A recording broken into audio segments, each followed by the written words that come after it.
Reading on the Kindle Paperwhite has a lot of advantages in comparison to the good old paper book, especially with thick books. It always takes two hands to work yourself through the plot. In comparison, you can hold your Kindle comfortably in one hand and tap to go forward. But if you're like me and you read a lot also at night in bed, after a while even this handy device gets heavy.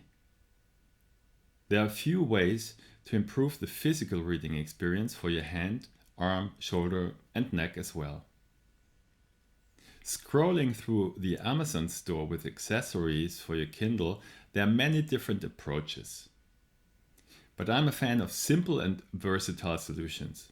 That's why my recommendation is to use a pop socket, like some people enjoy having them on their smartphones as well. You attach them in the most comfortable position and go. But if you want your Kindle to stay slim and portable, you can use straps like these and attach them to the back of your device.